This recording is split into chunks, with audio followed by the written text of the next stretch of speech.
XFM. At the turn of the century, Fred Durst and Lowest Common Denominator new metal clones were clogging up the charts and dragging rock into its creative grave. Then, a 6'4" ginger Elvis and the bald, naked and bearded Hyde to his Jekyll showed them how it could and should be done. Queens of the Stone Age, Rated R. Based around an hour-long, incredibly frank, open and honest conversation with leader and frontman Josh Homme, plus interviews from Nick Oliveri, Dave Grohl, Chris Goss and Mark Lanigan. This week we'll be finding out how the Queens raised the bar for all rock bands to be faster, harder, darker and smarter than ever before. The XFM 10th Birthday Documentaries, 2000s, Queens of the Stone Age, Rated R. XFM. Queens of the Stone Age released their second album, Rated R, in 2000. Centred around the talents of singer, guitarist and founder Josh Homme and bassist Nick Oliveri, the record made an incredible impact on rock music, sounding nothing like any metal record that had come before it, as Dave Grohl remembers. Well, Queens of the Stone Age, we've known those guys for a really long time. Before Queens of the Stone Age, there was a band called Caius, which had Josh and Nick in the band. They were kind of like an exercise in really heavy, groove-oriented, tuned-down rock. It was killer, man. They were super heavy. And then after that, Josh went on to the Screaming Trees and played with them for a little bit, and he made this Queens of the Stone Age record. And I remember the first time I heard it, I thought, wow, that's different than Caius. And Josh is singing. Josh wasn't the singer of Caius. He was just the guitar player. And Josh's voice was so smooth and cool, this kind of classic rock voice. And that first record was so, like, robotic and tight. It was totally cool. And then when they made their second album, I remember getting the CD and putting it in and hearing Feel Good Hit of the Summer, just thinking, what the hell are they doing? I mean, there's that heavy, primal punk rock to it. But then there's this other side. There were some beautiful songs on that album. Oh, we wore that record out, man.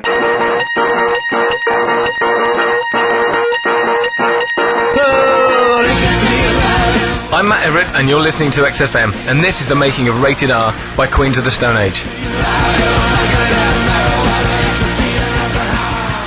How we doing? Is that alright? Thanks, Josh. Can we just check your level? Checking my level. It's all good. All good to go.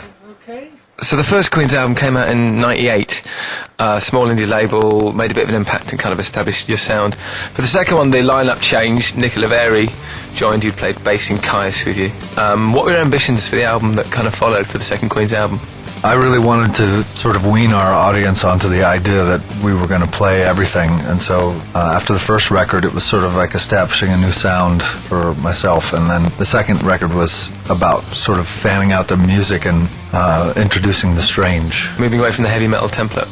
Well, I just wanted to add a weird quirk. It's almost like bridging the gap between the audience and the weird, like come touch the weird, you know, and also it was an interesting time because we felt really free, and it's almost like you feel under the radar completely, even to your own label, you know. They're like, we have this band, you know, sort of a vibe. It's nice. Everything was so new. So I was going to say, the album that would become Rated R was your first on a major label, Interscope. Did that kind of make you nervous? No, I actually wanted to be on Interscope Records because they had all these bands that I wasn't necessarily in love with their albums, but they were strange bands and they kind of seemed to accept them. You know, like I always felt like Primus was a really strange band. They were one of the first rock bands on Interscope, and so I felt like if they were excited about Primus, then they'd be real excited about me, you know. And I'm not singing about nacho cheese or something. It was more like LSD, which, you know, they're very close. They both make you feel bad at the end, you know. So when the record came out in June 2000, the first track on it, which was the second single, was Feel Good Hit of the Summer, which caused a massive amount of controversy when it came out, not surprisingly. Well, I mean, I knew that I thought it was really funny, you know, because one of the most important features of the lyric is that it doesn't say yes or no, it just lists drugs, and I think especially at the time I really was into toying with censorship. That's why the album was called Rated R, which in America is part of the movie rating systems, and I've always been fascinated by people's need to censor the words and without thinking about their intent, you know, and it doesn't matter if you mean it or not, it's just don't say it. It's easier for everyone to get their head around. And so I felt like that was really funny because it Feel Good Hit of the Summer, you take it where you're at in your life.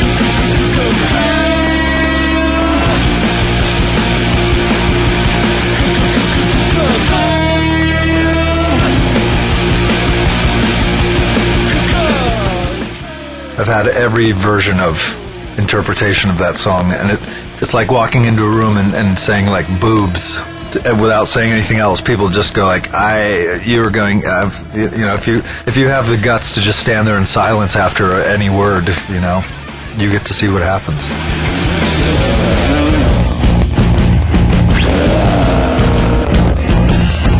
Nicotine, Valium, Vicodin, marijuana, ecstasy, and alcohol. Nicotine, Valium, Vicodin, marijuana, ecstasy, and alcohol. Nicotine, Valium, Vicodin, marijuana, ecstasy, and alcohol. Nicotine, Valium, Vicodin, marijuana, ecstasy, and alcohol. Nicotine, Valium, Vicodin, marijuana, ecstasy, and alcohol. Nicotine, Valium, Vicodin, marijuana, ecstasy, and alcohol.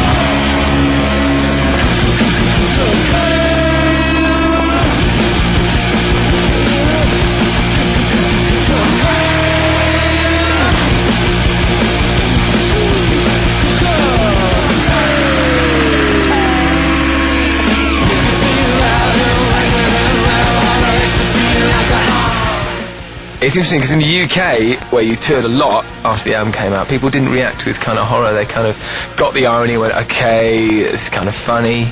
Yeah, I mean, after this record, I think most of the folks in the UK thought we were an English band because we spent so much time here, and the fact that someone understood me made me want to come here a lot, you know, because when other people didn't get it and England did, I was like, yeah, right? I mean, come on, right? You know, it felt like I had a friend, you know. You got Rob Halford singing with Judas Priest, singing on the track. How did that come about?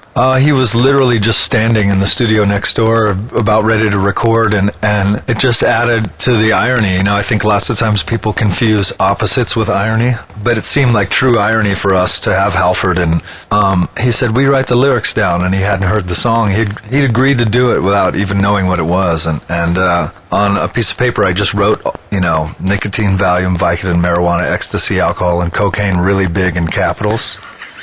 And I just pushed this paper to him, and he looked at it and goes, rock and roll cocktail, I think I invented that.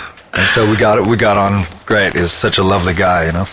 The first single and the second track on the album, Lost Art of Keeping a Secret, came out in the UK in August 2000 and entered the top 40 at 31. Was it a surprise to have like a genuine hit? Because Kyuss were hugely respected but never ever sold any records really. They never really made an impact on the UK. Chart success never seemed a priority. Well, I think it's the first introduction of pop sensibility to our fans at that point, because it's the first time venturing into places where before I think I would have been afraid to go, because I'd just come out of Kyuss not too long ago and had subscribed to what I call the they theory. What will they say? What will they do? What will they think? So this was like, I like hooks and I like dark pop music, and I like it when it sounds like this.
downtown.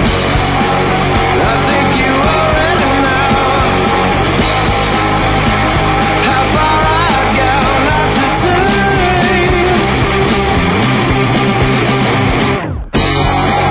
You know the audience is gone. I'm taking my song to the grave.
And so it was kind of my first shot at taking that sort of pop song structure that I had always been trying to destroy and actually using it as a way to make it a little more perverted, you know?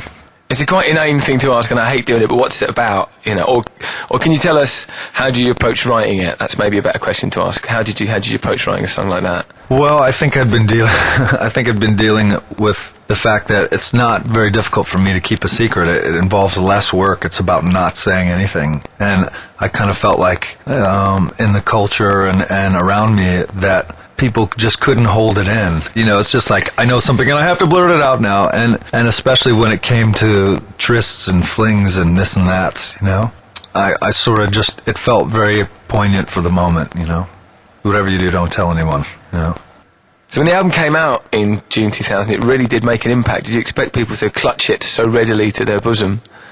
No, I never expect any bosom clutching, really. You know, I was so used to making records that just not tons of people heard, and I think I was just fine with that, you know. And in a way, there's a certain amount of insulation there where you're protected by, like, not that many people are going to hear this, and that's okay.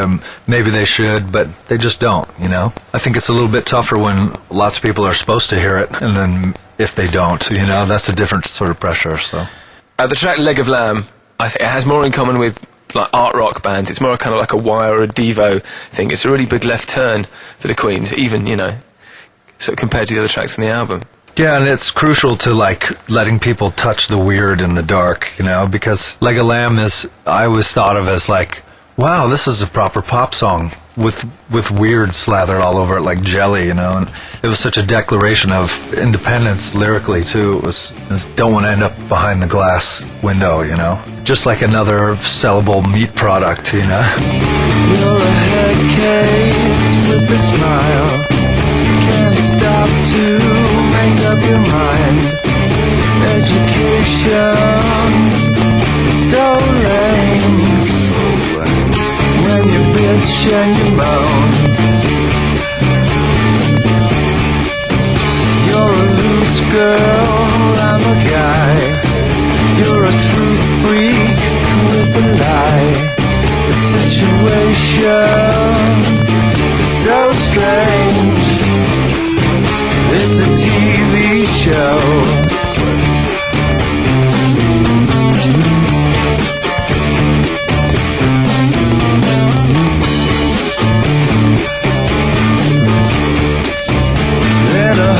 On the phone, you're gonna leave me, I should have known. And I was thinking, it's so sad, I didn't want you to go. And it was said in such a strange way that now Leg of Lamb is almost like it's a template for on records after that. It was like these songs are cousins of Leg of Lamb. They stay at Leg of Lamb's house, and you know that's kind of how we talk about stuff. You know, the Leg of Lamb is a very special song.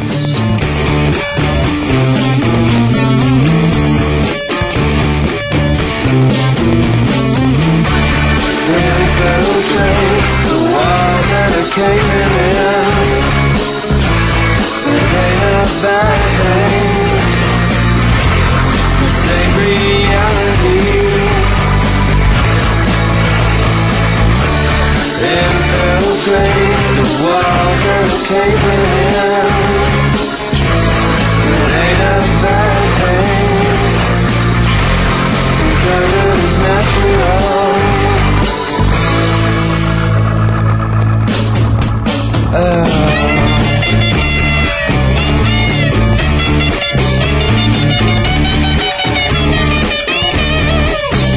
Second Avenue, Raising Cane.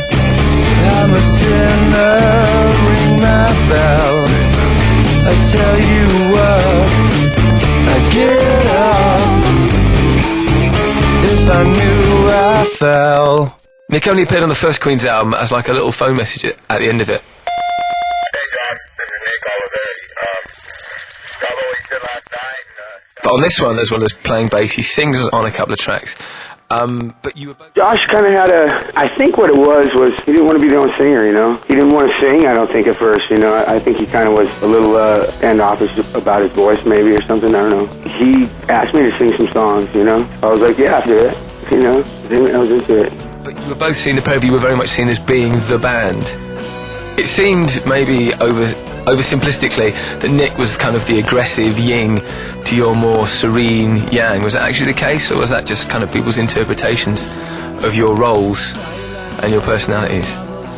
It was actually something that he and I talked about early on. You know, on the first record, I just sang everything myself, and I think in a lot of ways I really didn't want the spotlight. I was the guy that was writing songs about secrets, and I wanted to sort of duck in the shadows. And Nick was sort of more comfortable anywhere except the shadows. And so we made a deal that we called Jekyll and Hyde, which is no matter what I did, he took the blame, and no matter what he did, he took the blame.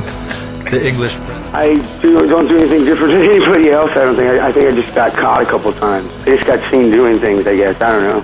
But I think maybe it got a little blown out of what it is, you know? It kind of got a little crazy. You know, I think it takes a little bit of sanity to to say, like, yeah, what I did was pretty crazy. Sorry about that. The English press is so quick to not care. It's like, don't let the truth get in the way of a good story, lad, you know? I've been here so many times. I never seen you before, but now that I have, and so it made it simple, you know, and I think what it did is we'd always been great friends, and I think to others it painted a yin-yang picture that was different than the truth, but was funny to us. And I think the underlying thing is we always need to be able to laugh about, you know, not take yourself too seriously. I wanna fly right on you. This is the best that you can do.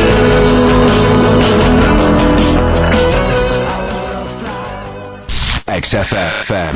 The XFM 10th birthday documentaries. 2000s Queens of the Stone Age. Rated R. XFM. XFM. The XFM documentaries. 2000s Queens of the Stone Age. Rated R. XFM.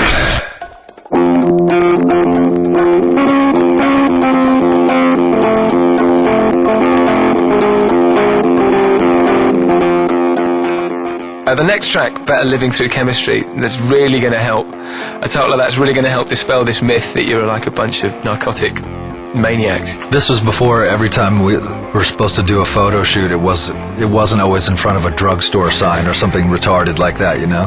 And this is actually an anti-drug song. It's like an anti sort of, you know, the new religion of psychology and drugging everybody. Sort of being heroic by fighting that or taking them for their incorrect reasons. But for an anti-drug song, it did reinforce this, maybe fictional, maybe not, reputation as being like a really sort of drug-obsessed act. What happened is people take the first thing they can grasp a hold to, even if it's incorrect. And I've never minded that so much because I'm not a huge fan of telling people what they should and shouldn't do, you know.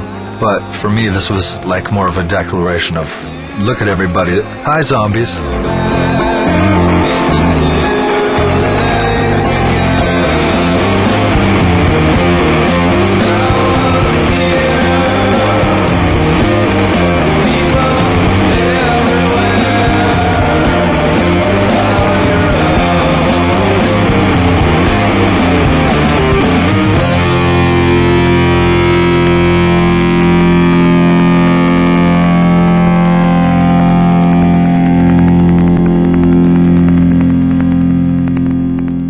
So is it true it was adopted by the San Diego Sheriff's Department on one of their educational films about the dangers of sort of substance abuse? It was actually feel-good hit of the summer that the Sheriff's Department, which actually ended up saving both Nick and I in court situations later on, you know, because it was almost like good credits, you know, like, look what we did with the police, so you can't possibly be against us now, you know. It saved many hours of community service for both Nick and I later on in life, you know.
The Desert Sessions is a series of albums you've been recording, like, with an ever-changing lineup of people since about 1997. And Monsters in the Parasol, the track, originally appeared on Desert Sessions number 3.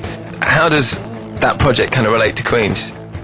Well, I would say that the easiest way to sort of grasp both the Queens and the Desert Sessions is every style of music played by friends that are new and old, you know, people that have just met each other, and Queens is playing every style of music the Queens way. And so some stuff should be heard by more people, some stuff I knew was going to be Queens stuff, but take the Desert Sessions anyways to see how it gets twisted, and there's all manner of versions of everything. I think some songs just deserve to be heard more, you know. And Monsters in the Parasol was one of those songs that just deserved to be heard more. It was such a weird disco song that was about, you know, my first LSD trip when my friend's dad came home right as everything was kicking in, you know. And it seemed like disco didn't really speak to people like that. You know, there was no modern disco that was like, oh!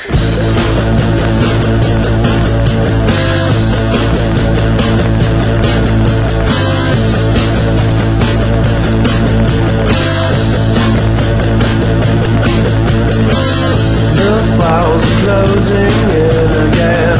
Oh well. The walls closing in again. Oh well. I've seen some things I thought I never saw. Covered in hair.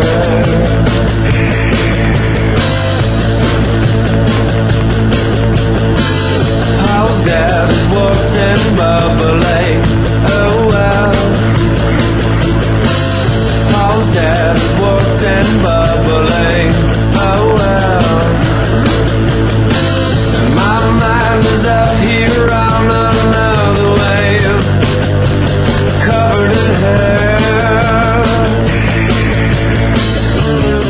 She won't go. She won't go. She won't go. She won't go.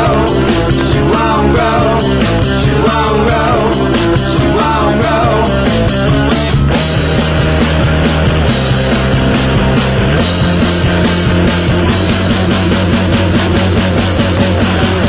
You got a monster in your parasol. You got a monster in your parasol. You got a monster in your parasol. You got a monster in your parasol.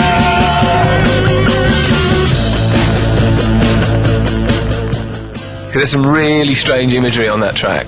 If it's hard to explain something, or if the telling of it literally is too boring, then painting the right picture was right. And, saying Paul's dad is warped and bubbling. And I was never actually able to go back to Paul's house, and I really wanted to sleep with his sister, and she basically turned into a werewolf alien, and I was like, and you just deal with it, So I think it's a touching story about young love at its root, and that's what's nice. She won't go. She won't go. She won't go. She won't go. She won't go. She won't go.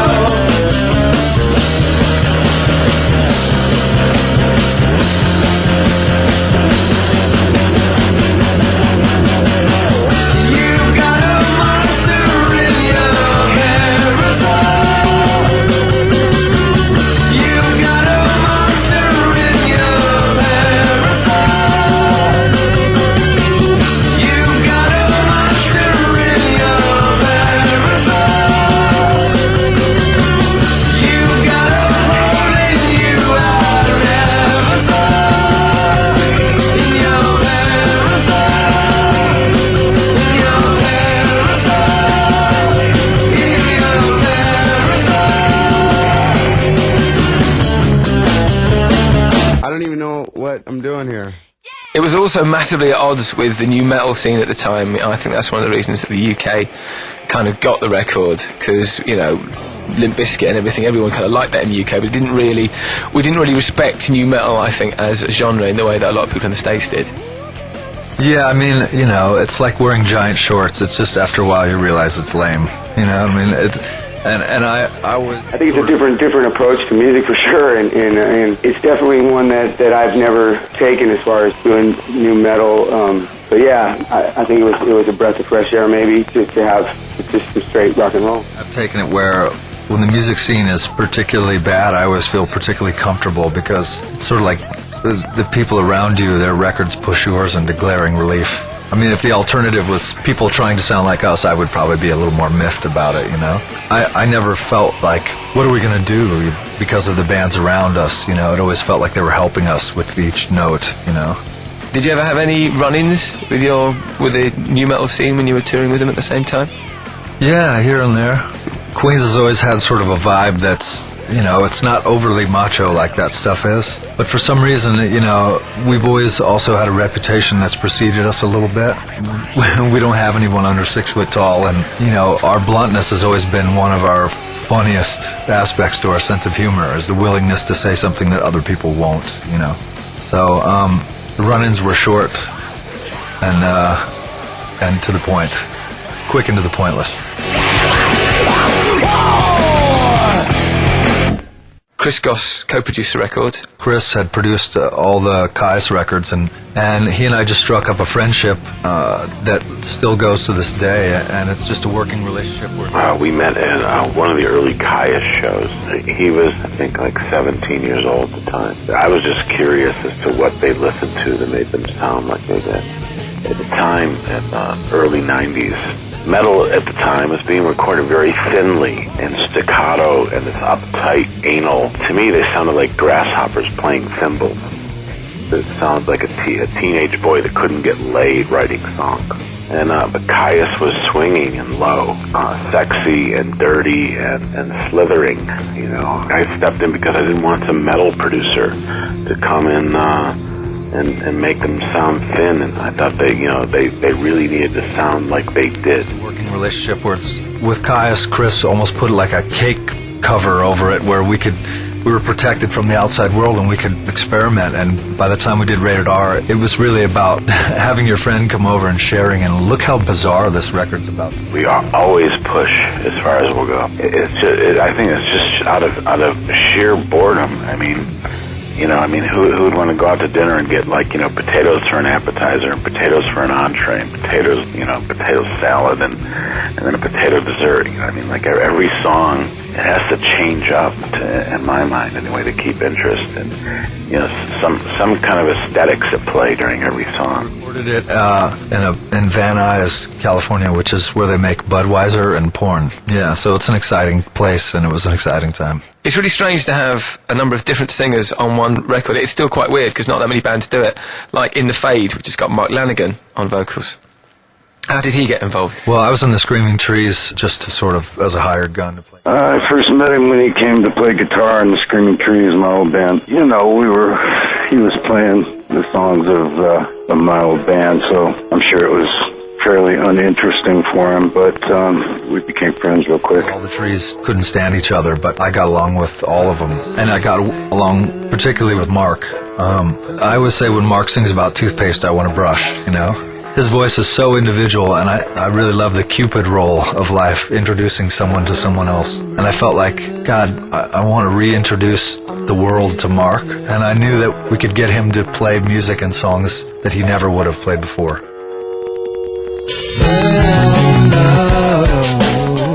I never do you any good.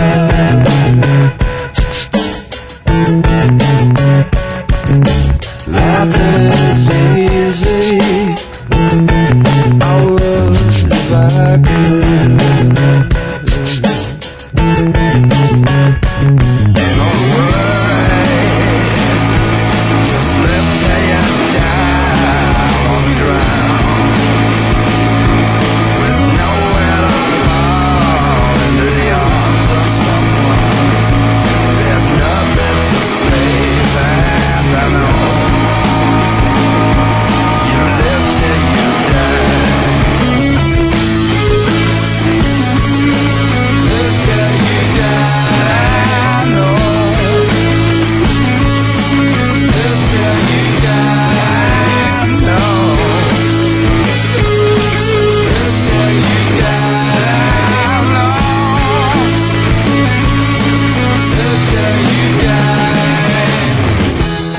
It sounds very triumphant in the chorus, it's very uplifting, the guitar riff and the vocal. Yeah, it's one of my favorite songs on that record, and it was sort of the beginning of our relationship. Yeah, well, he had actually asked me to sing on the first Queens record, but I wasn't able to. And then when they were making Rated R, we were in the same place at the same time, so they asked me to come down. I love Josh to death. I would have worked on anything he handed me, so...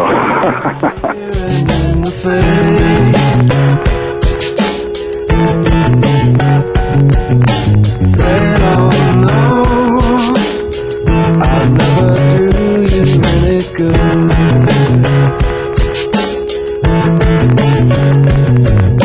Stop and stay. I would if I could. Ain't gonna worry. Just live till you die.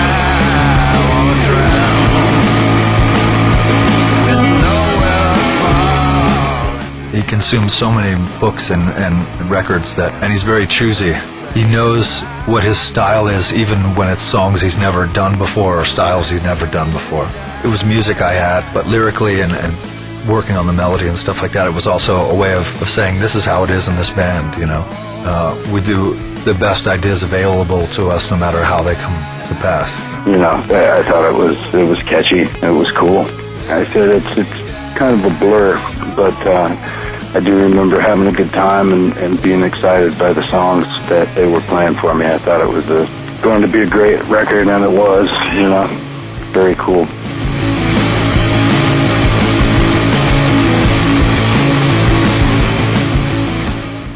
XFM. The XFM 10th birthday documentaries. 2000's Queens of the Stone Age. Rated R. XFM. XFM. The XFM documentaries. 2000's Queens of the Stone Age. Rated R. XFM. The whole ethos of Queens of the Stone Age seems to be kind of in flux. The lineup changes, the music changes. Was that always the idea, or is that something that's kind of evolved as it's gone on? Kyuss was like a religion, and it ended up having rules that constricted what we were able to do. And before that sort of destroyed us, I wanted to get out of there and do the exact opposite, which is no rules. That seemed like the best habit was absolutely no habit, but to search for something great, no matter where it was or how it came to be, you know. It could be seen as being pretty mercenary, getting through like hundreds of band members. We always said, you know, we switch people, you know, to capture this new essence, but really it was protective for us, because if somebody was too precious or was too fragile or was too stylistically growing in a different direction, it enabled us to sort of pull the tooth instead of break the jaw, you know.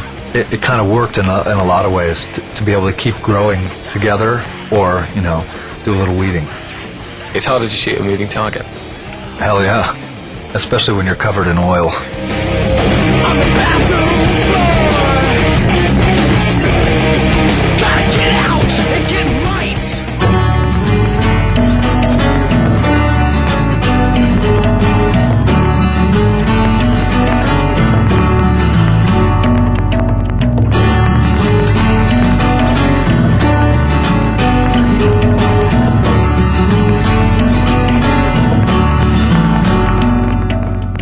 Lightning Song is a really, really beautiful piece of music, but not necessarily what you'd expect to hear. It's totally at odds with the rest of the album, even an album as eclectic as Rated R. Well, it's stretching our wings out, and it's short. My friend Dave Ketching wrote the basic part of that song, and it was so beautiful and it was so necessary. It seemed to undeniably like sweet, that song. We needed to fan the music out, and it needed to go in every direction. By then I understood heavy as not distortion anymore, but content heavy, you know, emotionally heavy instead. And that distortion heavy was, to repeatedly do it was juvenile and boring, it seemed like. It also seemed doable by anybody. But this song seemed extremely heavy because it was light and willing to be more vulnerable. And it was short enough that you could take it in a dose, and it was the beginning of sort of dosing the audience until they could accept anything that sounded good, no matter what it was like.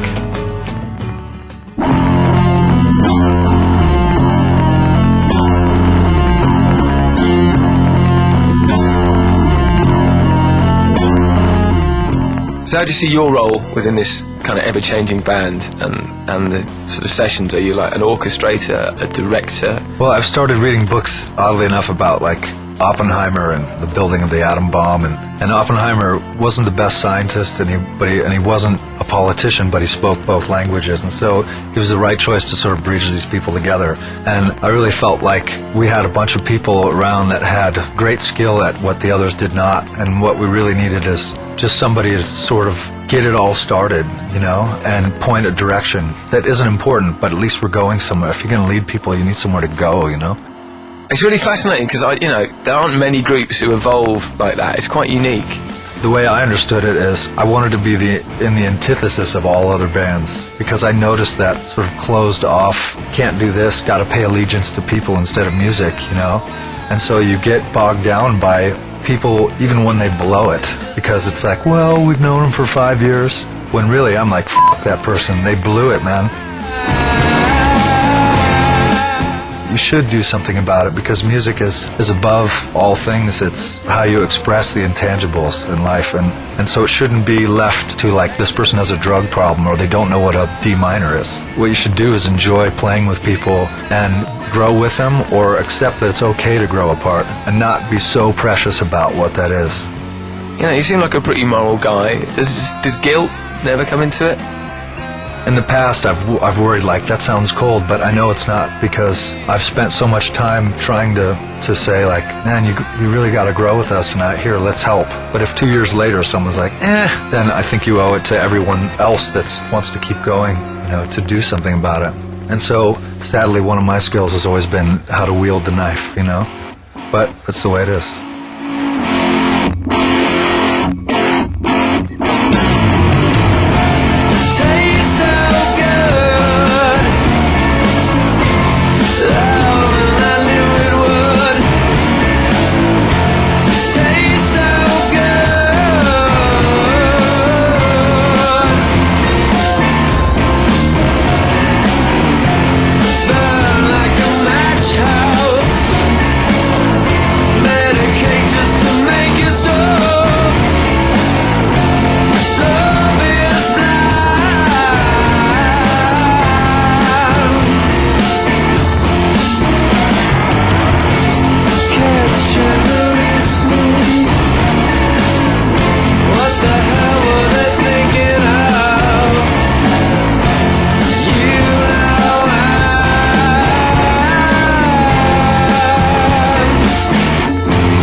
We talked about having to wield the knife with band members and kind of cutting people free from the group. Does it surprise you that Nick isn't a member of the band anymore? To be honest, no, because I knew Nick as a series of explosions of increasing size, I understood it as that the better we did, the bigger the explosions would get. I can admit that I've been a little crazy before, If I was truly crazy, I wouldn't have seen that, see? Which meant someday it would come to a critical mass at some point. I was just hoping that it would be something that we could both understand, and that wouldn't have to be something that we would consider other people in, that it would be he and I, But it didn't work out that way. Nobody hangs out forever. For about 5 or 6 years, we did nothing but jam together. It was great, but if there was anything that we were doing outside of Queens, we were doing that together too, or hanging out, like Josh doing the desert sessions. But we did too much, I think, together in that time frame, It was bound to happen, I think people, especially in the UK, like press-wise and things like that, people build a pedestal, and there's only 2 reasons to build one, to get you up there and then kick it at the bottom, I think from day one I always was trying to listen for the people sawing at the bottom of it all, So I wouldn't change anything. It is what it is. That's probably all it was, You burned out, Is that a door that's closed? Yeah. You know I had to ask that, don't you? Yeah. I have to say just yeah.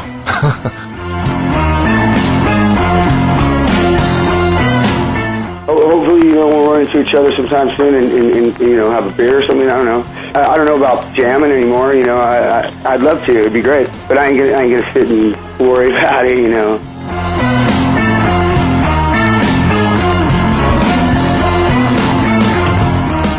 The album finishes with I Think I Lost My Headache, which is a pretty full-on track. That's probably one of my favorite Queen songs ever, because it's so bizarre. It's kind of like a pop song wrapped in the 2 most abusive bookends, beginning and ending. There's this mental metal freeform jazz saxophone bit at the end that goes on for about 3 minutes. Where did that come from? These horn players, I made them blow this part. It's about 76, 78 repeats of this part, and then make them do it again, but in a round opposite each other, and then, do it with different accent marks. They ended up blowing it like about 500 times each, and until they were blue in the face. But it was necessary because it seemed like something no one else would do. And it seemed like something we had never done. It was kind of scary because it was like, people are going to be like, what the hell is your problem?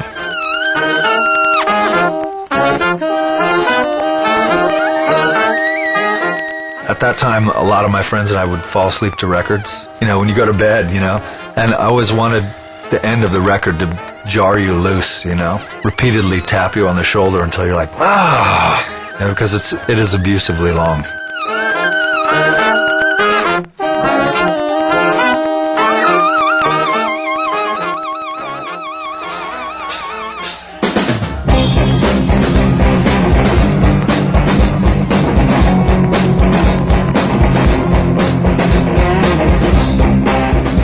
Lots of musicians I've spoken to have kind of got a difficult relationship with their breakthrough album or their biggest album or whatever. It's like it can be seen as a millstone on their necks. They don't relate to it very well, and it's like something they can't escape. Whereas you seem really good friends with Rated R. I love all our records. I mean, I learned to make music that you make your favorite music that no one else made, so you had to. And I listen to all our records, and lots of people feel awkward or bad about it, and I almost feel awkward or bad about the fact that that's what happens to them, because not listening to it would feel like, I don't call my folks anymore. They're a bunch of dicks. It just seems weird. What is it about the record that people love so much? There's a lot of good records out there. Not all of them get recognised. Some don't. I mean, I hate to use the phrase connected. Oh, I think it's a great phrase, actually. Why did it connect with people? Why did Rated R connect with people so well?